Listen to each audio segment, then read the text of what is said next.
Hey guys, subscribe for daily content. And if you're shopping for gear, make sure you check out the description for the newest items at some of the very best online retailers. There's also links for some of the items that I personally recommend. Thanks!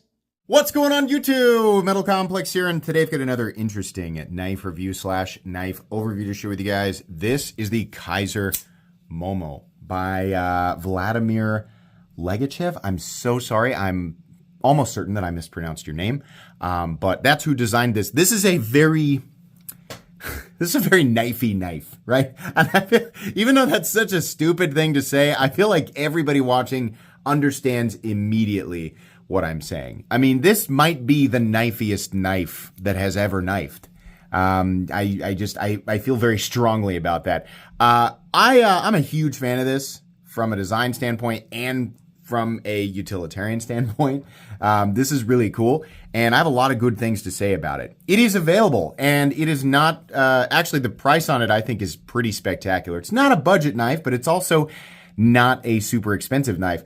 But I will say that in this territory of between 75 and 150, this is one of the most uniquely impressive things that I've handled. And it is very rare, as I've stated many times, it's very rare for a knife to land at that price point between 75 and 150 and be super cool and super memorable. But this is one of those. So thank you so much to Kizer for sending this in for me to take a look at. Thanks to my patrons for supporting me, and please make sure to follow me on Instagram at metal_complex. I'll link this in the description. It does help my channel when you use those links, but that's up to you. I think, did I say that? I honestly can't remember. Let's measure it, because this thing is huge. Yeah, huge. Overall length of the Momo coming in at hold on, let me get this right.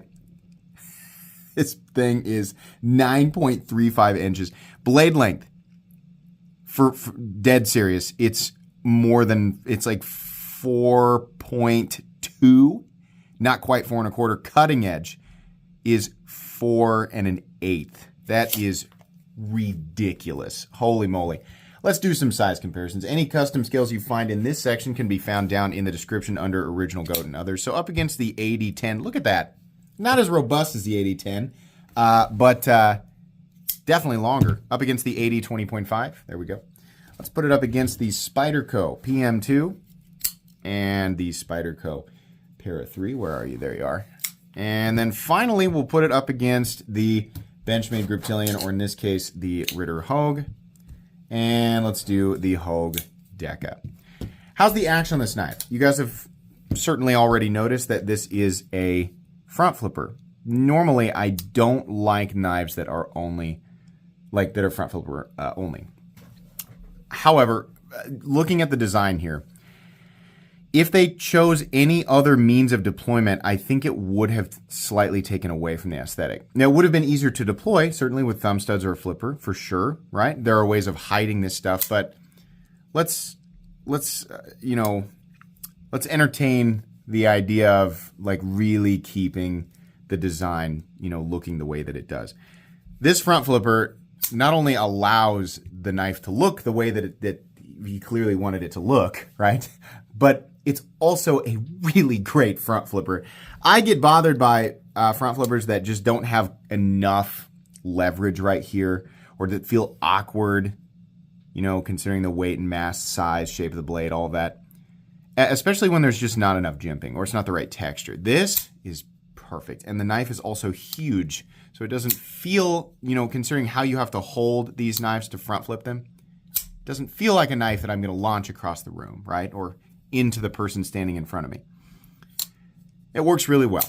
Would it be better? Would it be easier to manipulate with a thumb stud or a flipper? Yeah, I think so. But we've accomplished this aesthetic, and it works. So I like it. It's also not a knife that has double clutch, and it has a super easy to access liner lock, despite the fact that it is not, like, this side's not cut lower. And if they had done that, again, it would have taken away from the design. What they did is they cut this huge chunk out of this side, so that you can easily get your finger in there and disengage it. And really, it works. It's a little bit sharp.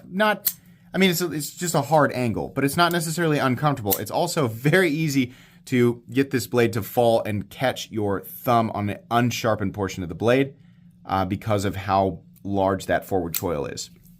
And that's fantastic. This is very, very easy to manipulate as far as front flippers go, and the action is just spectacular. I really like it. I really like the action. It's rare that I enjoy a front flipper that much, but it's crazy how much blade gets thrown with that front flip. It's wild, man. Let's go ahead and do carry profile. Thickness up against the Spyderco Para 3. It's a little bit thicker, not crazy. Length and height up against the PM2 and Para 3. This is where this knife is just bizarre. You are in the pocket. It doesn't feel that much different than the PM2. It's a little longer, but not quite as tall. And it is a fairly tall knife, right? You'll be aware that you're carrying a larger knife, but it doesn't carry like a massive knife. It just carries like a long, thin knife.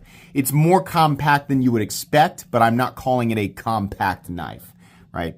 But it does, it carries in a way that it'll put a smile on your face because you expect it to really be a lot more cumbersome than it is, and you put it in your pocket and you can adapt to it pretty quickly. So that's my thoughts there. Let's go ahead and do a hardware check. I'll get out my tools as per usual. My tools are very inexpensive and very recommendable. You can find them right down in the section of my description that talks about the tools I use on this channel. So we have almost certainly a T8. There you go, T8. We got a T8 right here, and there's nothing on this side, but these are actual bolsters. So we have 2 additional body screws holding these into the liner, and then underneath here you almost certainly have additional screws holding in the backspacer. These screws, and you know, some people look at that as unnecessary. I'm really glad that they color matched it though, right? Some people aren't going to like that the screws are right down the middle of the handle. I don't really care all that much, but it is what it is, right? Either way, no matter what, they're going to have screws like on the body somewhere, unless they go way out of their way and try to do like the hidden screw thing, which is going to cost more money.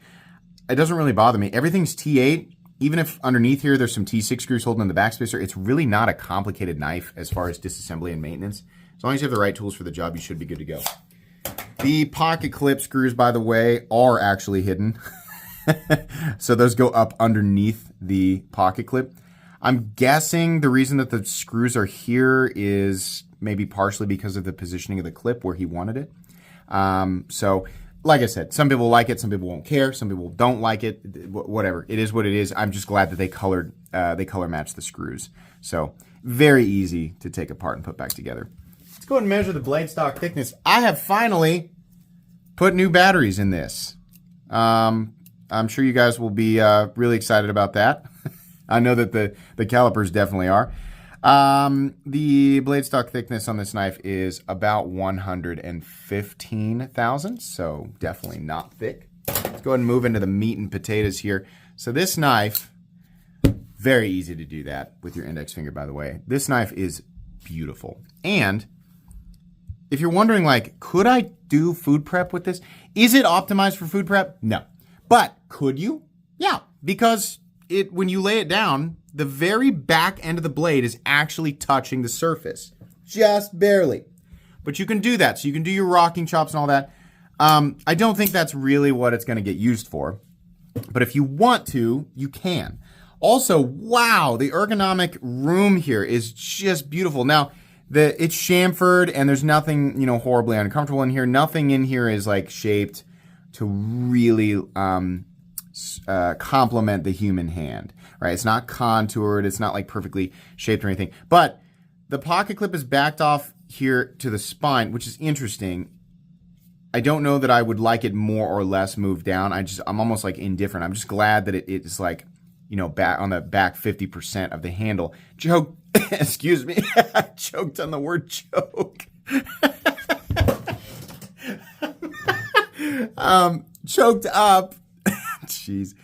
It's super comfortable. I think what I like about this is no part of this knife feels like beautifully organic in the hand. But because I have so much open room, my brain's kind of tricked into believing that I am, in fact, extremely comfortable. It's just the idea that I have so much freedom. So it's hard for me to pinpoint exactly, how I would rate the ergonomics. They're very good, but not in like a traditional way. It's because you can move around and get exactly where you need to get. And so for that reason, I would say good, right? Not necessarily the most comfortable thing in the world, but good, right? If that makes any sense. I love the contrast of the black with the sort of gunmetal bolsters. That's really cool. I also love that we've got the black. They're full steel liners, but they're underneath the aluminum. It just looks cool. This knife looks too cool for the price range that it's in. If we removed the Kizer logo, we removed all of this, right? If you removed all of that and just laid it on the table, I would have a really hard time telling you, number one, who made it, and number two, how much it costs. I think I would immediately guess higher, right? If I didn't know the blade steel, and I didn't know who made it, and I was just looking at it, and somebody said, take a guess, I'd be like, it's got to be north of 200, right? It's not, though. It's less than half of that, or right about half of that, which is pretty incredible. Having the Kizer logo right there on the blade does pull away from the aesthetic beauty here. And part of the reason why this knife looks so cool is where that swedge starts. You can see that there's this line, right? It starts here and it goes right here and follows all the way down to the back end of the blade. It's very cool, very sleek, just cool looking. It does look like a folding kitchen knife. I'm sure that's been said a million times, but it looks good.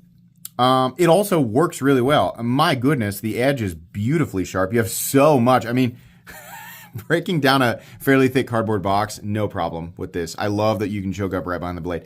There really should, I mean, I understand the jimping stops here because that's just like where the front flipper, that's just to engage with the front flipper, but I really wish that it came out here and complemented the index finger position a little bit. That's fine, no big deal. I also wish that Kizer had done their beautiful, like polished tumbled finish on this. Oh man, that really would have done it for me. But their satin finish looks good. 154 cm, perfectly acceptable at this price point, and also one of my favorite steels. Incredibly well rounded, definitely meant to be used. It's reasonably tough, will hold an okay edge, right? Similar to VG10. It's stainless and it's very easy to touch up. It's also got a very fine composition, so you should have consistent. A consistent experience sharpening and using this knife. Just really cool. The blade to handle ratio is also something that just makes this pocket knife so striking. It's just crazy. I keep saying stuff like that over and over again. It's just funny how big it is and how easy it is to manipulate considering that it is a front flipper. I bet I can do that left-handed. I'm right-handed. Yeah, very easy. Really beautiful. Wish that they had gone, a little bit less intense with the, the logos and everything here. Sorry, my kids are upstairs. It's spring break. Yay. I'm a full-time YouTuber. My kids are home for the week. Yay. Anyways, I wish that they had not gone so intense with the logos and everything, but they did. It's not that big of a deal. We have black liners. We have a black backspacer. Very cool looking, very sleek, very James Bond, right? We have I believe, a titanium pocket clip. Could be wrong. Let's find out real quick. It might be attracted to the liners here, so I'm going to try and be careful. Yeah, that's a titanium pocket clip. It's a pretty big deal. The backspacer, I believe, that could be aluminum. But the pocket clip appears to be, the pocket clip's not going to be aluminum. I don't know, people always want to tell me, oh, just because it's not magnetic doesn't mean it's titanium. I know, but they don't make pocket clips out of aluminum, right? Or most of the time they don't. Kizer doesn't. That's titanium. Anyways, we have a knife that will definitely stand up to normal spine pressure, right? Do I think I could get the lock to disengage by swinging it as hard as I could against a concrete surface? Absolutely, but that proves nothing. So we do a light triple tap here, and that's all that's required. Because you'll find that using this knife, it's interesting. During normal use of this knife, you'll find that most of the pressure is on the blade, because that's this side of the blade, because that's where the sharpened edge is. So when you cut, most of the time when you're cutting, you won't be using this side. Go ahead, light me up in the comments. It's fine. No blade play up, down, left, or right. No lock stick, no pivot lash, no double clutch. Very smooth, very consistent here. Basically fall shut, completely fall shut, actually. That's crazy. The centering is dead on, and there's no detent lash either. Beautiful, cool knife. If you don't like large knives, you won't like this, obviously. I don't know why you're still here, right? Maybe you just like the sound of my voice, which is flattering. If you don't like front flippers, you also won't like this knife, right? If you don't like knives that look like folding kitchen knives, you won't like this knife, right? Now, if you're not that person, wow, this is really compelling. It's $109. I think this might be one of the most beautiful knives that Kizer has ever made. For people looking for a larger pocket knife that maybe could, fulfill a couple of different roles, a little bit of light food prep if you do that kind of thing, if you want to be able to do that thing on the fly, right? If you like a larger knife and you don't mind a front flipper, or if you prefer front flippers, this is a ridiculously good deal. $109. This is definitely one of the most impressive things that Kizer has produced at this price point.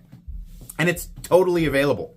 This is a ridiculously cool knife, and I absolutely recommend it for people looking for specifically these elements. It's done very well. So it'll go in my most recommended knives playlist. It's going to be pretty much it today, guys. I need to go check on my kids because I just heard a huge boom, and now it's very quiet. Please make sure to follow me on Instagram at metal_complex. If you enjoyed this video, leave a like. If you'd like to check out my other content, I do, of course, have lots of videos of knives that are either expensive or inexpensive that I do or don't like, so check those out. And if you enjoy all my content, go ahead and click on the Metal Complex logo right there and subscribe because there's definitely more coming. Thanks again for watching, everybody, and have a great day.